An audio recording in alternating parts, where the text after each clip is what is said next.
If you would have told me that episode 22 of Mushoku Tensei was the finale, I probably would believe you. And the reason for that is because this entire episode feels like a finale. There's so many conclusions to different plot threads, an end of a journey, and set up for new journeys for all of our characters that it really houses that feeling. And it's a really sad episode. It's an emotional episode, and even at some points, a happy episode.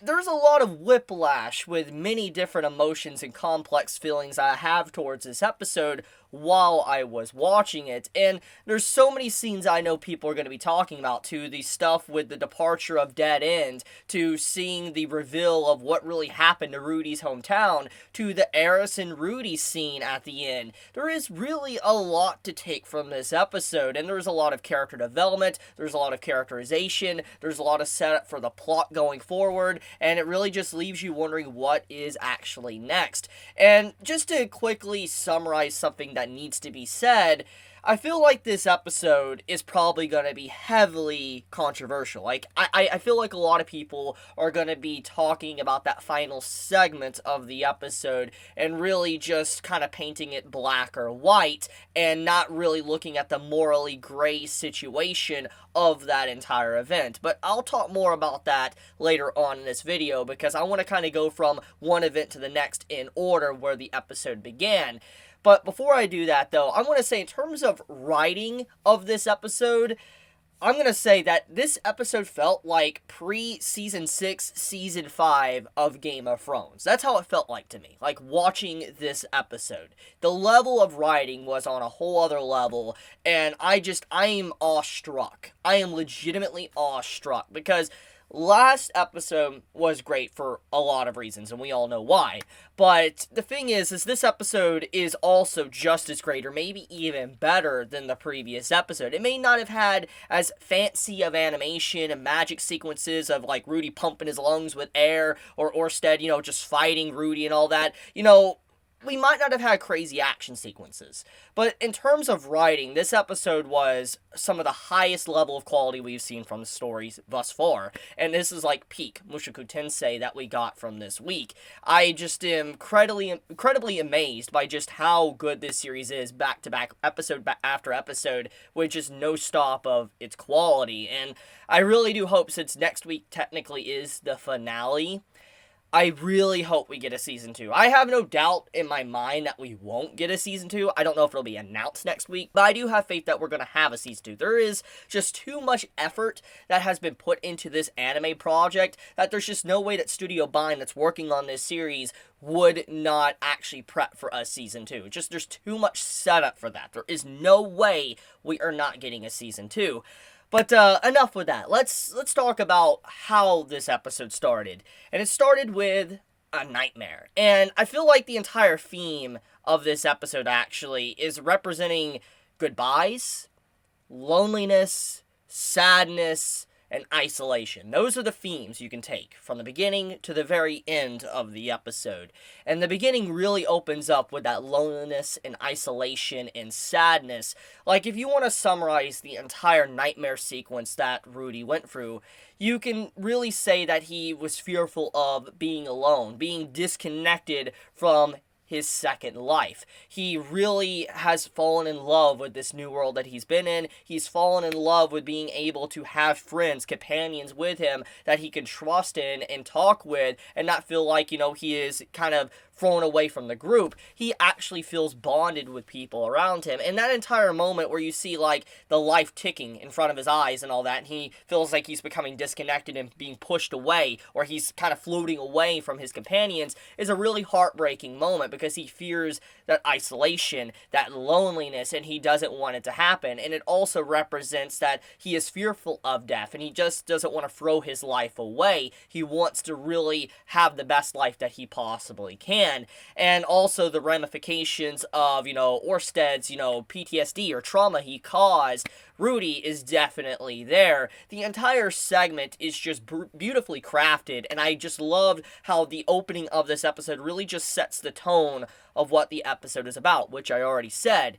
Loneliness and isolation. I think it's a beautiful way to really just open up an episode. So let's move on to the next scene. Once that happens, we see Rui and Rudy have a conversation, and it's a really powerful scene because it really just kind of showcases that the journey is over. That's what that entire segment is. Before we got the real goodbye on the hilltop and all that with the dead tree, seeing Rudy talk about, like, your curse is going away, it was an emotional wake-up call for Rui. He got to understand that his fight, his struggle to kind of make his clan, everyone in his family and all that, loved again, or, kind of bring honor to his family's name and everything, and his group, it isn't in vain. He really is doing something, and, it isn't just a hopeless ideal / goal. And I like that emotional whiplash in that moment, where, Rui, he finds out that maybe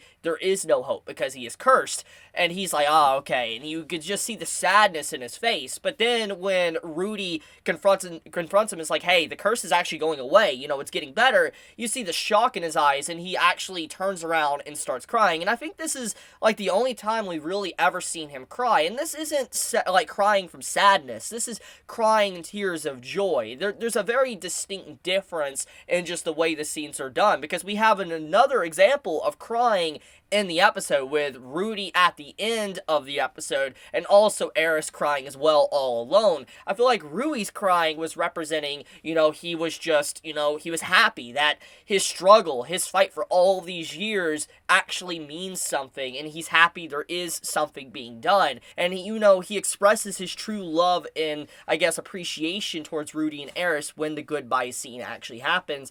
It's beautiful, and I feel like it's a perfect way to really just kind of wrap up Rui's character arc and how he has just so much appreciation. I really love that scene. It is so beautiful, and I have to say that in terms of writing quality, that blew me away. It is beautiful, absolutely beautiful in terms of writing. But let's get into the goodbye stuff, the scene on the hilltop with the tree. This scene hits for a variety of reasons. For one, it is a goodbye. The separation of Dead End. And I feel like many of us going into this series, especially when we met Rui, and, he journeyed with Eris and Rudy, that, there would be, a goodbye eventually, but maybe it would be at the end of the series. Like, when we're on these type of journeys and stories, we feel like the journey is technically over when the series ends, but to see characters depart before the story is actually over is something that really just gives you an emotional whiplash. You're like, holy crap, like, is it really over? Is the journey over? And that realization that the characters are parting just hits hard, because it's not often you see something like this in a story. Usually when a character splits off from the pack, it's either because they die, there was a major difference in ideals, and they just had to part ways, or the series is over. But in this case, Mushoku Tensei takes it down a very realistic path. The characters' journey has been met, they set out for what they wanted to do, the journey is over, and now they must go on with their life. It is a goodbye, but it doesn't necessarily mean it is the final time they will see each other. And I really appreciate the message of that goodbye with Rui, Eris, and Rudy. It's beautiful, and I feel like the entire emotion of it really just demonstrates how much the characters have grown since the very beginning of the story. You could really just see their character development on full display throughout the episode, and I really, really love this series for that. Just all the development the characters have gotten, because I love character development. I love character writing and characterization and stuff. It's absolutely my favorite part about stories, just seeing a growth of a character, and all these characters feel so human, and that goodbye is so mature and so well handled. It is easily one of the highlights of the episode for me, or probably the entirety of the series, because of the message behind it. And it's even more impactful when you think about where it actually happens. It happens on the hilltop, where Rudy was able to just see his entire landscape of his hometown, his village, and see how different it is. And, the entire outlook on that really just kind of paints a tone, a picture that a lot has changed. Not just the environment, but also the characters, and that they're no longer the same as when they once met, when they were once in this village. There is so much different now, and they can never go back to those days of old. And I think that's another good message, a sign of showing what aging does, that the entire world ages as well, not just the characters. So, yeah, it's a beautiful message, and there's a lot more to take away from that segment, but I feel like just the goodbye in general was the best way to represent it, and I hope this isn't the final time we see Rui in the story, but it very well could be. And that's the sad moment in reality of it. But let's talk about Rudy's look at his hometown.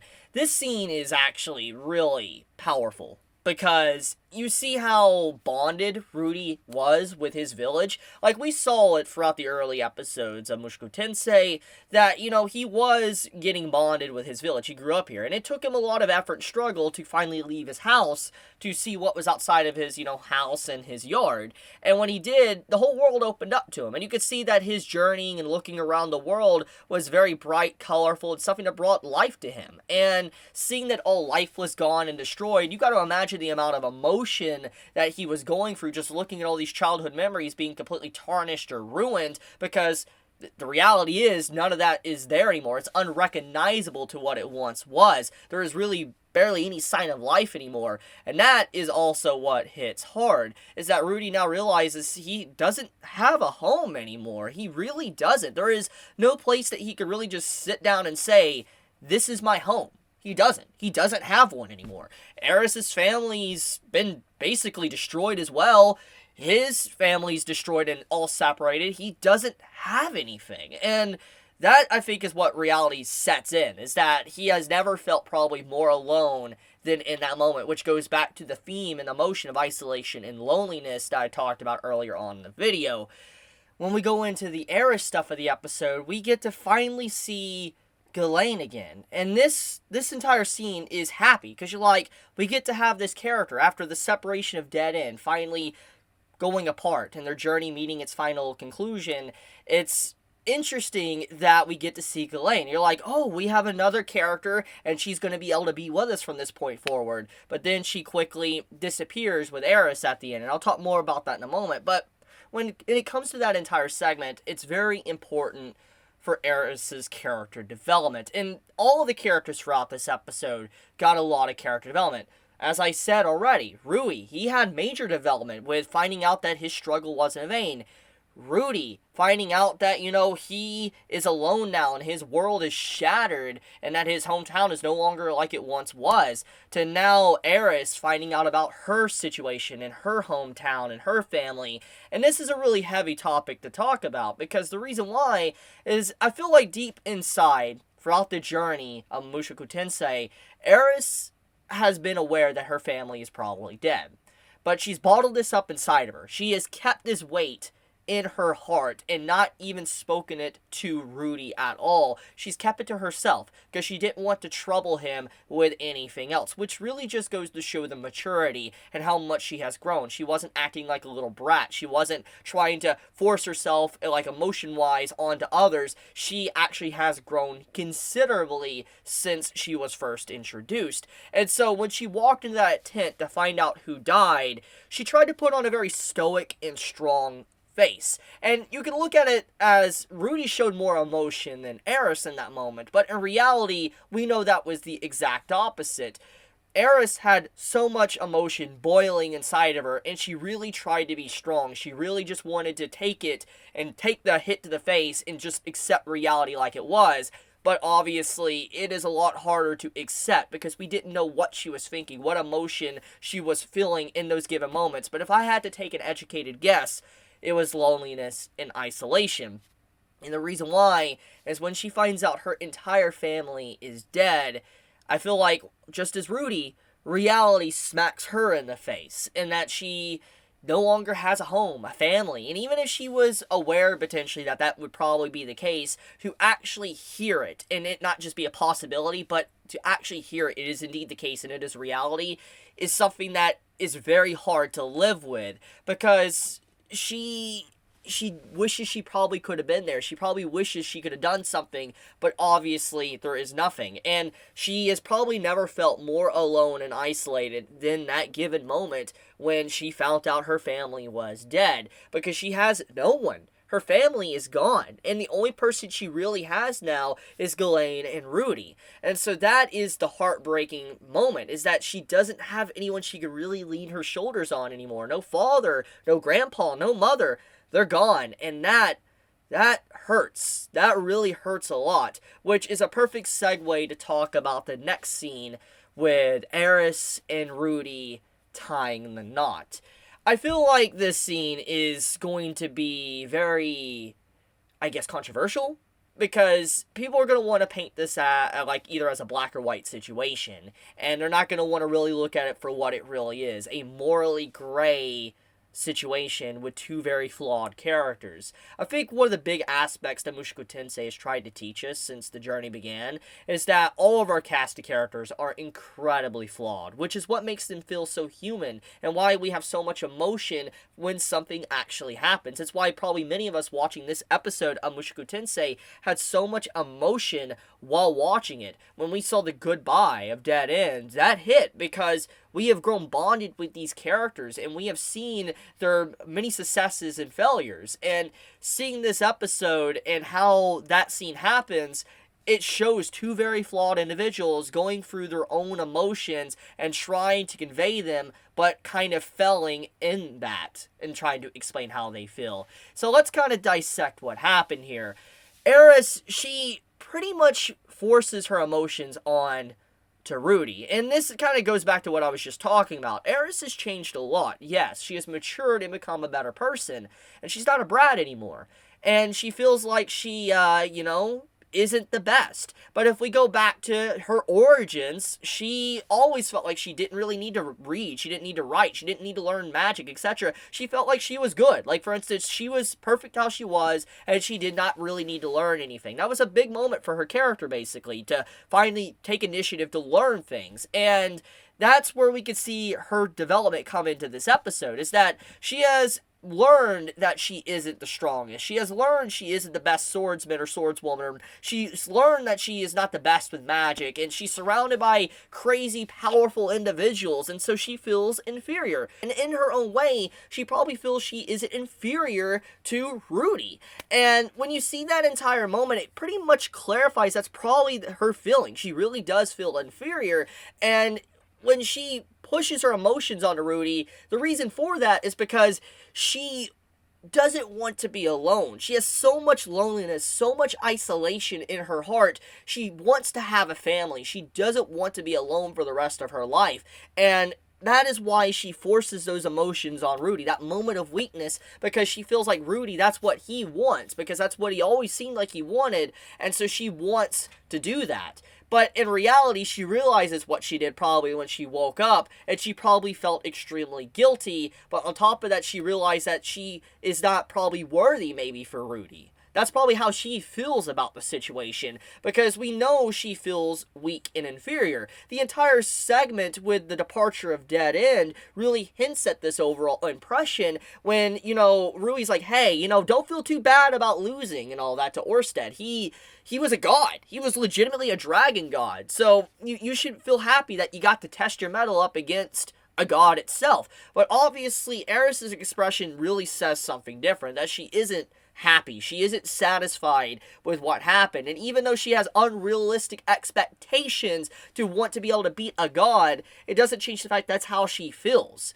And she feels like she should have been able to do so much more. And she has probably that trauma, the same emotion, a feeling of like she could lose Rudy in any moment. Now that she realizes her family is gone and dead, she realizes she could have also lost Rudy last episode. And she doesn't want that to happen. And so probably it's multiple things thrown in why she left Rudy by himself, is because, for one, she feels like she forced herself onto Rudy, and in a way she kind of did, but at the same time, she also feels like she's not worthy of him because she's too weak and she can't even protect him, which is why she's going on a pilgrimage with Ghislaine.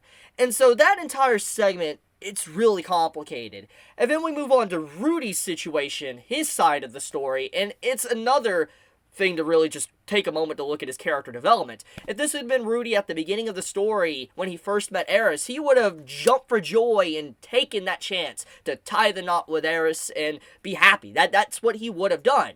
But you can see multiple times with his body language and the way he expresses himself to Eris that he didn't want it in that moment. He got multiple ways out to really just express that. And it wasn't because he was being a coward, he realized that in its own way he might be taking advantage of her, and he didn't want to do that. He didn't want to have that complicated emotion, and he finally had a chance. But he tried to say no. But obviously we know what happened. The point is that he is changed and grown. Once again, we see that growth, but there's more going on than that. He also has the exact same feeling of isolation and loneliness, and that toxic feeling that to really be normal, he needs to tie a knot with someone. But you can see that it's more complicated than that, because when that is said and done, and his afterglow is over, he realizes he's alone, and that the first person he probably has really loved his entire life is just gone out of his life. And he cries. And I feel like that segment with Rudy, we don't think I've ever seen him cry. I don't think we have ever actually seen Rudy cry. I could be wrong about that. Quote me if I'm wrong. Please point me to the episode, the scene, etc. But I don't think we have ever seen Rudy cry. And I feel like that's what makes that scene hit so hard, is the fact that he didn't cry when he found out anything about his village. And he was probably horrifyingly upset. But to realize that for the first time in his life, he finally had a bond, a connection with someone, and he got to maybe feel normal, like he felt like he was normal, but then it was all gone, he probably felt betrayed, and he's like, why? And he feels inferior, and, you know, he has those emotions where he feels like he's just not worthy, and that's how he probably felt. The message he got from Eris, that was the feeling. So it's not a black and white situation, and I hope that people see that from this episode. That I know people are going to instantly paint that Rudy is in the wrong here because, you know, Second Life, you know, we know what he was in his previous life, but I feel like people really need to just take a step back and think about the situation and the emotions on both sides, the characters, and what was really being put on full display for the audience to see. And if you've been paying attention to the character development and what has been going on, then it's right in your face. But obviously, if you really want to notice, you got to take your time out of your way of watching the episode to really just look at the many different points that parallels individual scenes, and I feel like that's perfectly represented throughout this episode. And so, yeah, what an episode, honestly. It's powerful. It is really powerful. I mean, even the fear of Rudy feeling like he's isolated with his PTSD dream at the beginning of the episode came true at the end. And I really do wonder what's next. What is next for his story? What will he do? And how will he grow? But one thing that does need to be talked about, which I guess is kind of a low-hanging fruit, I feel like everybody's going to catch on to this, is the hair cutting. For instance, when you see Eris's hair on the floor when, you know, Rudy wakes up, it represents character development. Anime, manga, light novels do this. When a character cuts their hair, it means they're about to grow and undergo a lot of change as a person. Point is that hair cutting is very symbolic for character development. And so next time we see Eris, she's probably going to be a completely different person. I am extremely curious to see how she changes and what is next for the story.